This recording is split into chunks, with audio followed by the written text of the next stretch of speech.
आपके लिए 2013 में रिलीज हुई और थॉमस नाम की एक super natural thriller movie explain करने जा रहा हूं। इस मूवी में मॉन्स्टर्स भी है और ये एक बेहतरीन लव स्टोरी भी है। मूवी और थॉमस नाम के एक टीनेजर के जीवन पर आधारित है। थॉमस के पास एक साइकिक एबिलिटी है। इसके अलावा वो मरे हुए लोगों को देख सकता है और उनसे बात भी कर सकता है। किस तरह से, ये हमें एक छोटा सा सीक्वेंस पूरी तरह से समझा देता है। एक दिन थॉमस को पेनी नाम की एक लड़की की स्पिरिट दिखाई देती है। पेनी को हार्लो नाम के एक आदमी ने मार दिया था। थॉमस हार्लो के पास आता है। जब पेनी थॉमस को टच करती है तब थॉमस अपने सामने वो सारे विजन्स देख सकता है कि किस तरह से हार्लो ने पेनी का मर्डर किया था। थॉमस हार्लो को पकड़कर पुलिस के हवाले कर देता है। पोर्टर नाम का ये बंदा शहर का चीफ है। चीफ थॉमस को पहले से जानता है क्योंकि थॉमस पहले भी इस तरह के कारनामे कर चुका है। हार्लो की गिरफ्तारी के बाद पेनी की आत्मा को मुक्ति मिल जाती है। लेकिन कहानी का दूसरा भाग ये है कि जब कोई इंसान मरता है तब एक मॉन्स्टर नर्क से इस दुनिया में एंटर करता है। इन मॉन्स्टर्स को थॉमस बोडेक्स नाम से बुलाता है। हालांकि ये मॉन्स्टर्स सिर्फ थॉमस को ही दिखाई देते हैं। थॉमस की गर्लफ्रेंड का नाम स्टॉर्मी है। एक दिन थॉमस को एक नाइटमेयर आता है जिसमें वो कुछ लोगों को देखता है जिनका फेस नहीं था। वो देखता है कि सपने में उसे गोली लग गई है। वो महसूस करता है कि उसका नाइटमेयर भविष्य में होने वाली किसी बड़ी घटना की तरफ इशारा कर रहा है। थॉमस एक रेस्टोरेंट में काम करता है। एक दिन वो एक आदमी को देखता है जिसके चारों तरफ ढेर सारे बोडेक्स थे। थॉमस के मुताबिक किसी के आसपास इतने सारे बोडेक्स होने का मतलब है कि वो इंसान बहुत बुरा है और उसकी वजह से बहुत सारे लोगों की जान गई है। थॉमस इस आदमी को फंगस बॉब के नाम से बुलाता था। थॉमस फंगस बॉब का पीछा उसके घर तक करता है। जब थॉमस उसके घर में घुसता है तो उसका घर बड़ा ही अजीब था और गंदा भी। उसे एक डायरी मिलती है जिसमें 15 अगस्त की डेट वाला पेज गायब था। थॉमस को लग रहा था कि इस दिन कुछ अनहोनी होने वाली है। घबराने की बात यह थी कि कल ही 15 अगस्त है। थॉमस अब चीफ से मिलता है और उन्हें फंगस बॉब के बारे में सब कुछ बताता है। चीफ फंगस बॉब की डिटेल निकलवाता है। आज थॉमस अपनी गर्लफ्रेंड के साथ डेट पर आया है, लेकिन जब वो एक चर्च में था वहां फंगस बॉब इन पर हमला कर देता है। ये लोग चर्च से भागते हैं और एक रेस्टोरेंट में पहुंचते हैं। थॉमस इसकी जानकारी चीफ को देता है। जब चीफ चर्च पहुंचता है तो देखता है कि यहाँ पर सब कुछ तहस नहस हो चुका है। लेकिन अजीब बात ये थी कि यहाँ पर फंगस बॉब के फिंगरप्रिंट्स नहीं थे और ये बात थॉमस को भी बड़ी वियर्ड लगती है। थॉमस अपने विजन्स में देखता है कि चीफ को किसी ने गोली मार दी है। इसलिए थॉमस अपने दोस्त से एक बड़ा सा लॉकेट चीफ के लिए खरीदता है। थॉमस स्टॉर्मी के साथ बॉलिंग एले पहुंचता है जहां के एम्प्लॉयज ने बिल्कुल वैसी ही रेड यूनिफॉर्म पहनी थी जैसा कि थॉमस ने अपने ड्रीम में देखा था। लेकिन फिलहाल यहां सब कुछ नॉर्मल लग रहा था, इसलिए थॉमस और स्टॉर्मी वहां से बाहर आने लगते हैं।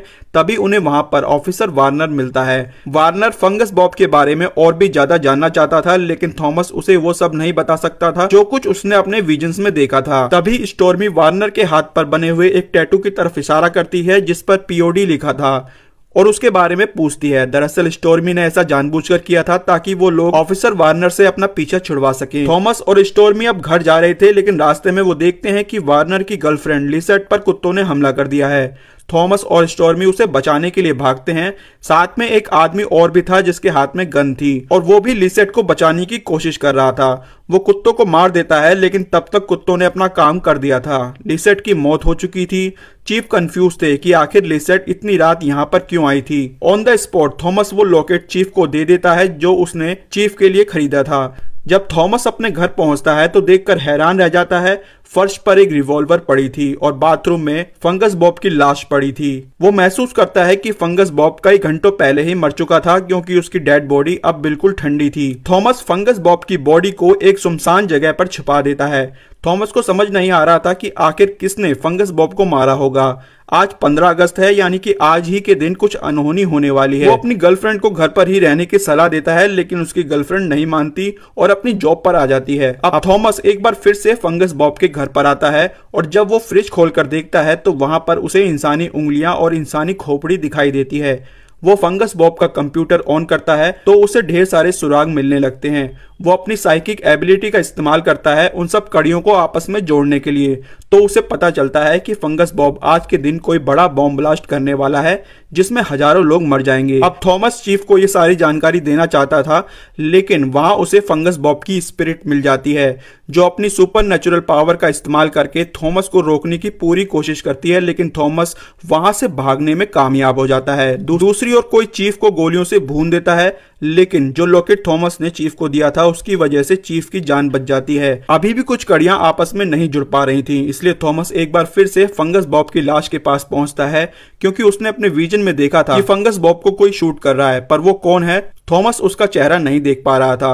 वो फंगस बॉब की सड़ती हुई डेड बॉडी के सीने पर बने बुलेट होल को एक बार फिर से बंद करता है तो वहां उसे पीओडी नाम का एक टैटू दिखाई देता है। सेम टैटू थॉमस ने ऑफिसर वार्नर के हाथ पर भी देखा था। पीओडी का मतलब था प्रिंस ऑफ डार्कनेस। ये ऐसी सोसाइटी के लोग हैं जो इविल की वर्शिप करते हैं। असल में इस बॉम्ब ब्लास्ट के प्लान का असली मास्टरमाइंड तो ऑफिसर वार्नर ही था। फंगस बॉब तो सिर्फ उसके लिए काम करता था। जब ऑफिसर वार्नर को अपना प्लान फेल होता दिखने लगा तब वार्नर ने फंगस बॉब को रास्ते से हटा दिया। आपको याद होगा जब फंगस बॉब ने चर्च पर हमला किया था तो वहां उसके फिंगरप्रिंट्स नहीं मिले थे। वो इसलिए क्योंकि फंगस बॉब तब तक मर चुका था। चर्च को तहस नहस करने वाली उसकी स्पिरिट थी। चलिए अब आगे बढ़ते हैं। थॉमस अब उसी मॉल में पहुंचता है जहां उसकी गर्लफ्रेंड काम करती है। जब वो कंट्रोल रूम में पहुंचता है तो देखता है कि वहां पर सभी लोग मरे पड़े हैं। वहां पर एक मास्क मैन था। थॉमस उसे नॉकआउट कर देता है, लेकिन वो मास्क मैन वार्नर नहीं था, ये ऑफिसर बर्न था। ये भी वार्नर का ही साथी था और इसी ने चीफ पर गोली चलाई थी। जब थॉमस मॉल में आता है तो देखता है कि एक मास्क मैन अंधाधुंध गोलियां चला रहा है। वहां उसकी गर्लफ्रेंड भी मौजूद थी।